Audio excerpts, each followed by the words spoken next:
Terima kasih. Selamat pagi.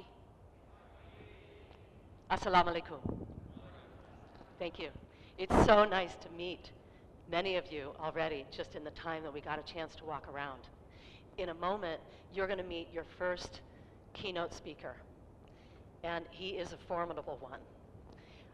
I'd like to introduce you to him by way of a quote. Mahatma Gandhi said, "The greatest thing a great man can do is to be ordinary." So I will say to you that that is a paradox.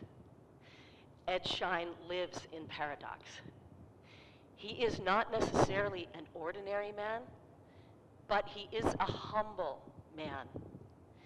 And that word humble, I just want to clarify that because that's what he's going to speak about today. Let me see, I learned a translation. It's hati, no, it's rendah hati. Okay, does this make sense? Humble, because he's going to speak about that quite a bit. Now, Dr. Ed Schein has written over 50 books. He is truly one of the founders of our field. It's so exciting because he actually began his process in research at MIT in the 50s in his work with groups, and he researched them extensively. And he made a huge contribution to our field by helping us understand the critical role of culture, organizational culture, in either helping us get to results or serving as an obstacle for our organizations to attain their results. So, are we about to, Lenny, he's good to go? Do we get to see his face? So I hope that you will find, as I have found, because he was one of my original professors in my OD program in California, in MSOD, and I hope you'll find that he brings you insights that you had no idea that you were ready to hear or to see. So Ed, what's going to happen is he's going to speak for about 25 minutes or so, and then you will, if you would, please, I'm going to kind of stay up here and look out to see, make sure what he's saying is making sense to all of us, right? If you have a question or something's not clear, feel free to raise your hand or write it down, because you'll have a chance to speak at your tables and we'll gather key themes with each other. You'll take a break at that point, and then we'll be coming back in, and then you'll get to really engage with Dr. Schein. So I give you Dr. Edgar Schein.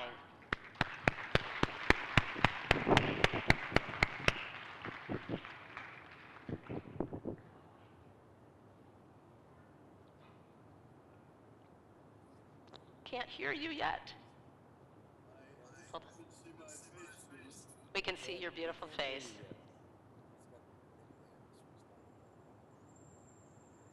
Please stand back. Can we hear? Can they see my face now? Now they can see. Okay, almost. Because I don't have it on my mini screen. And do you have my slide up? My introduction? Sorry, Ed, we can't quite hear you yet.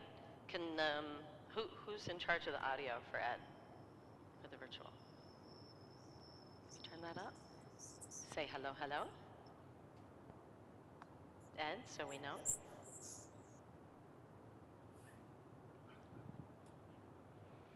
Thanks for your patience with the virtual.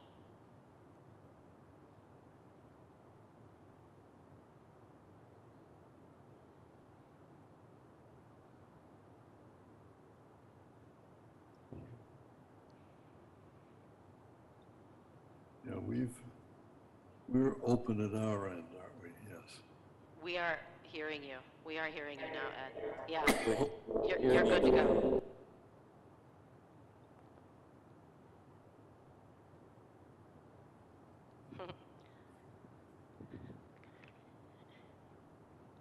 plenty. So far, your face is the biggest, and we want to see Ed. You've muted him. Oh, there you are. What? Hit that? You're good to go. Speak to us, dear one.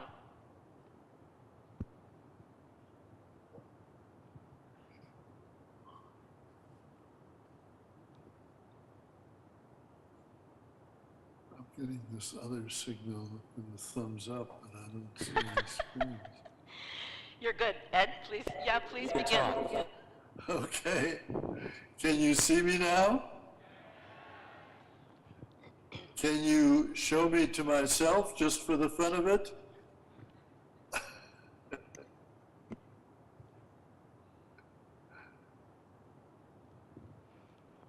Hey, buddy. Anyway, if you can hear me and can see me, I will begin. Should I go ahead? Are you ready? Everybody is so ready for you, Ed. Ready for you. Ready for you.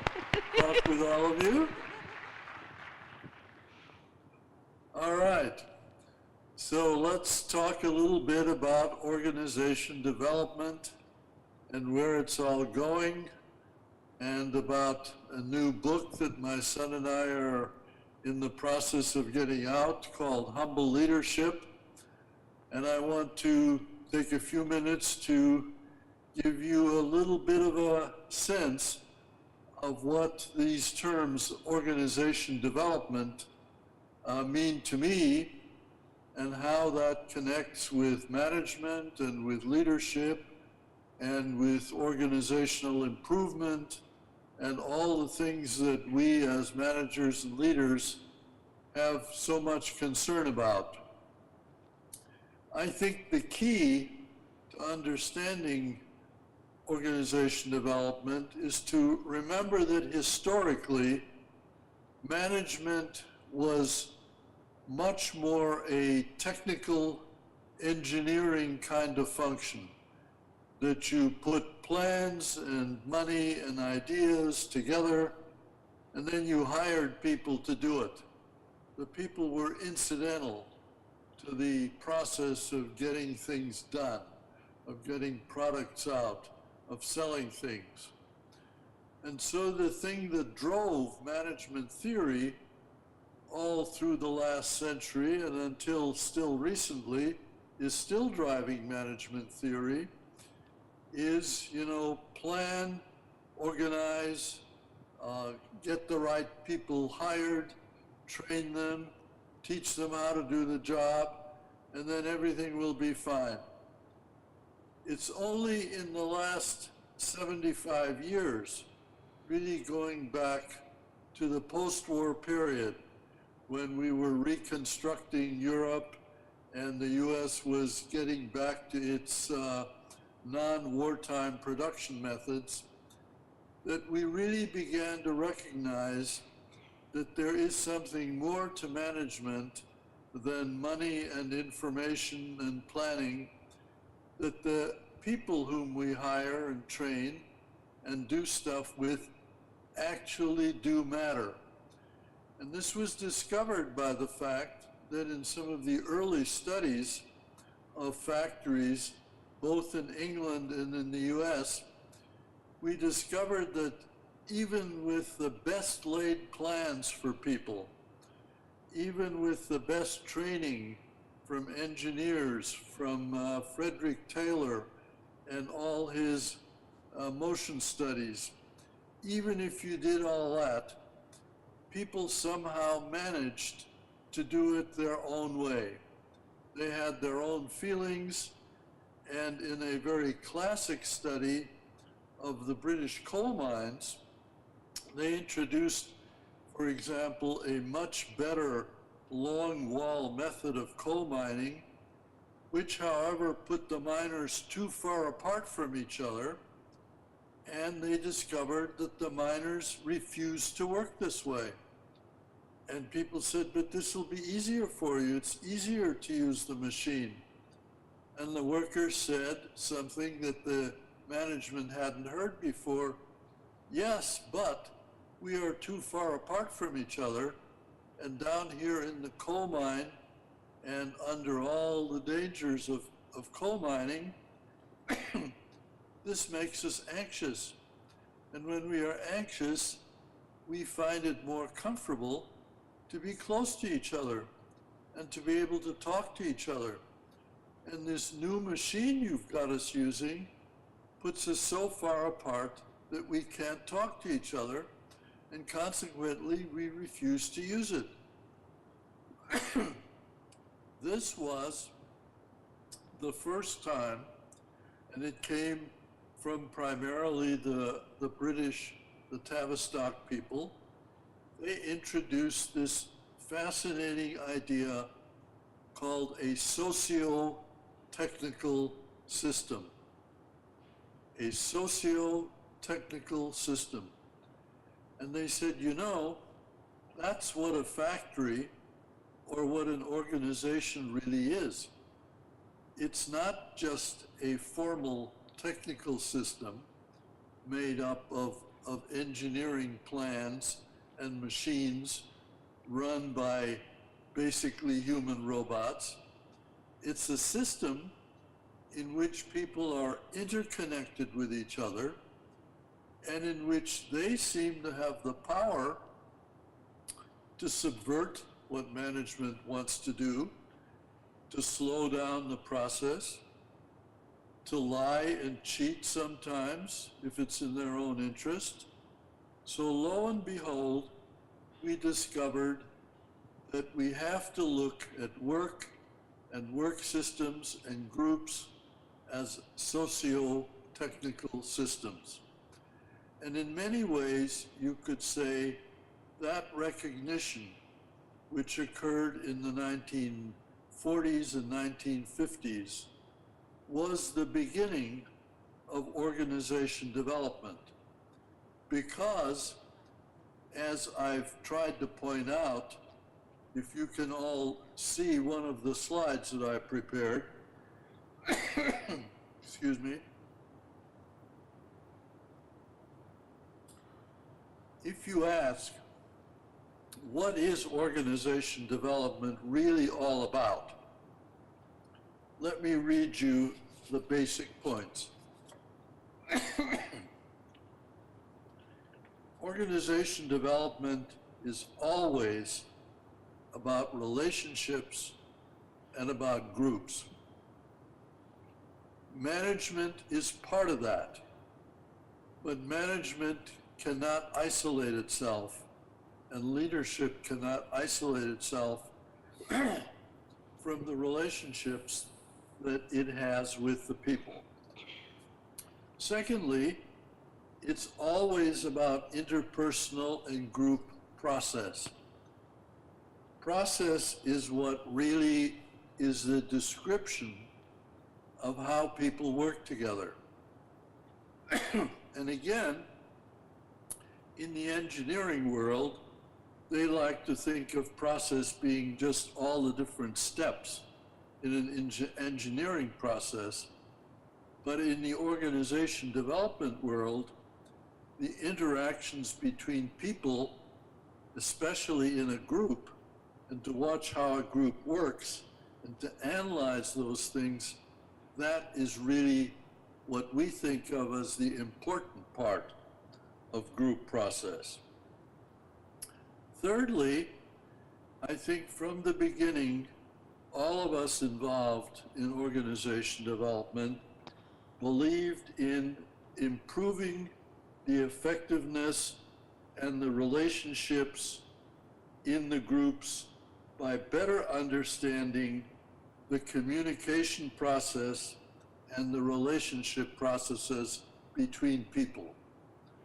So you will find most of the research, most of the consulting that comes out of organization development is an improvement process parallel to what many of the other improvement processes are, Six Sigma and Lean and what various consulting companies propose. But it is only really organization development if it takes very seriously the socio part of the socio-technical, and in that process pays attention to culture, engineering culture, managerial culture, the labor culture, and in today's world, the actual different national cultures that are involved in every work group. So one of the main elements of organization development, which, as some of you may know, I've written extensively about, is to look at group and organizational and occupational cultures to see how they interact with each other. So that's the essence of OD. Now, if we go to the next slide, I want to talk a little bit about the role that OD plays in our various improvement processes. When you think of what would you get if you're a manager or a leader and say, well, I'm going to hire an OD consultant, how does that differ from hiring Boston Consulting or McKinsey or some engineering consulting firm? What would you get that's different from an OD consultant of the sort that we are representing in this big session? I think the first thing you would get is that that consultant would highlight the relationships and the groups and make it a socio-technical analysis. He or she would ask, how does the work and the management structure and the organization structure really connect with each other and make a dynamic system? They would look at the organization chart and say, well, you know, that's just a bunch of lines and a bunch of people in boxes. If you look at the real organization, you would discover all kinds of interactions and relationships, and that would lead you to the next most important OD point, which is you would systematically look at the processes that occur across all the different nodes of the system. How do the different parts of the organization connect with each other in terms of processes? Are they co-located? Do they talk to each other? Or are they isolated and keep each other separate? We talk a lot about silos in organizations. A real organization has to connect those silos and figure out how they're going to work together with each other, and in particularly ask, how can it be done better? So when we talk about leadership in organization development, what we're really talking about is how can one do something that is new and better? And that's our definition of leadership, is doing something new and better. Next, I think what's critical to OD is the concept of learning. That when you bring in an OD consultant, they not only begin to look at process and encourage you to look at process, they bring in the idea that we want you, the client system, the manager, the members in the group, to learn how to do this analysis, to learn how to improve your organizational communication, to learn how to be a better leader, to manage superior-subordinate relationships better, to manage conflict better. Not to teach you how to do it, but to teach you to know how to do it, so that when the consultant leaves, you are still able to do the kinds of things that the consultant may have initially focused on and tried to get you to learn. And then finally, now that I've introduced the whole idea of cultural analysis with the different occupations, take for example in a hospital, the organization development view of the hospital would be that you have a doctor's culture, and parallel to it is an administrative culture that's worrying about the money, while the doctors are worrying about health and patient improvement. But beneath them, you have a nursing culture who will right away point out to you that the term beneath them may be so on the organization chart, but in terms of relative importance to patient health and outcome, the nursing culture may be as important, if not sometimes more important, than the doctor culture. And then you have the pharmacy and the technicians, and an OD person looking at a hospital would say, how do we get all these cultures interconnected? And the way they would do that would be to talk about creating cultural islands, where you could actually encourage people to talk to each other from their own cultural heart, to try to understand each other, and to try to find where do our goals mesh, where we're together on patient health. Therefore, where do we need to develop a common language? Where do we need to really figure out how to do things together better? So the OD person would focus on process, on relationships, on connections, on seeing things as a system, and particularly to get the cultures to talk to each other. Now that leads directly to, in the next slide, the concept of humble leadership. What we now see, we being my son and I, Peter, and we've been working on this now for about a year and a half, what we see is the traditional management culture, which I referred to as having been created, hundreds of years ago, still is very dominant in many, many kinds of organizations.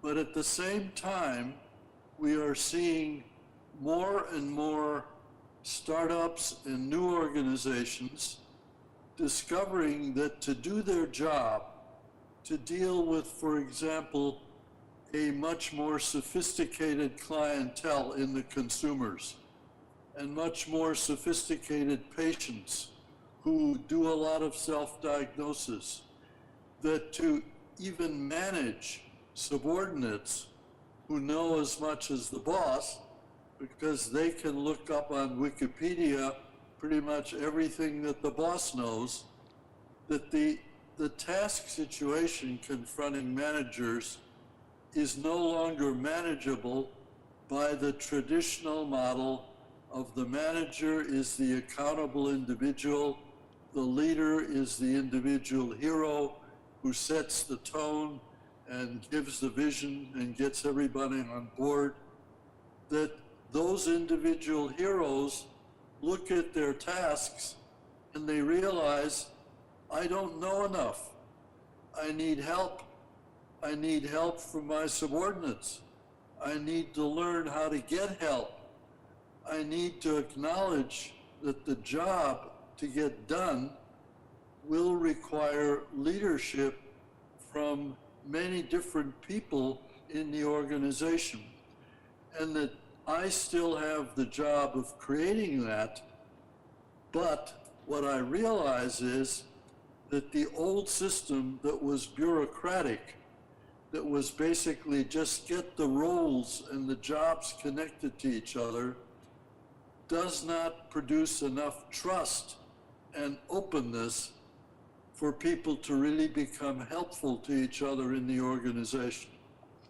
So if we think of the traditional organization as a level one organization based on roles and transactions, we're arguing in this new leadership model that we have to become more personal in our relationships, and we're calling that a level two relationship, so that leadership of the future will be people in a group trusting each other, being open with each other, and figuring out how to deal with their task, whether it's doing an operation or creating a health system or building safety into a factory, that will be a collective responsibility, and leadership will bounce back and forth between different experts who have different particular talents, and that only if they stay at this level 2 interpersonal relationship where they really get to know each other as people, not just as hired hands fulfilling a particular role, but really get to know each other in the work context. Only then will they be able to actually solve the kinds of tough problems that an intercultural systemic organization now poses to you. So the argument is the world is getting more complex, and this complexity and multicultural situation and the interconnections that make things into systems will require a new form of leadership, which we're calling humble leadership, which will hinge on people in the group that is doing the work getting to know each other, and leadership rotating to whoever has the most immediate knowledge on the ground, something that we are beginning to see even in the military, that the hierarchy is often collapsing into multiple teams, and that the teams that are closest to the actual work situation are often the ones that issue the commands, that make the decisions of what to do. So just to summarize, OD is this new wave of looking at the social side of organizations, and therefore seeing the organization as a socio-technical system. The world is getting more complex, and the only way to really be effective as a leader in such a world is to develop level 2 relationships and to look at leadership rather than roles of individual leaders. With that, I'd like to throw it open to you. I think there's a plan for you to now discuss this a little bit and raise some questions, and I will then respond to some of those questions, and we'll take it from there. So thank you for this initial opportunity to tell you how I see OD and where I think we're all going, and have some fun in your conversation. Thank you.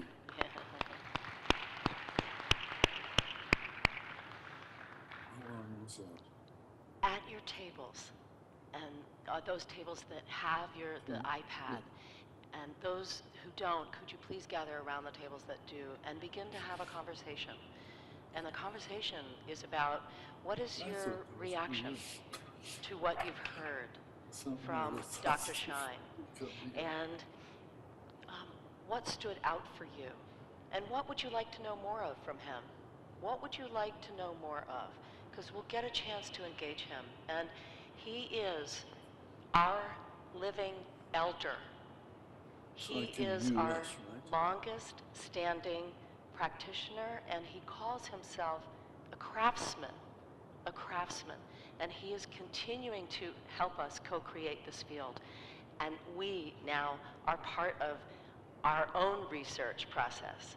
So would you please take the next 10 minutes, have a conversation, and please populate the iPad, and then we'll be taking a break, and we'll let you know in just about 8 minutes that you have 2 minutes left. Thank you.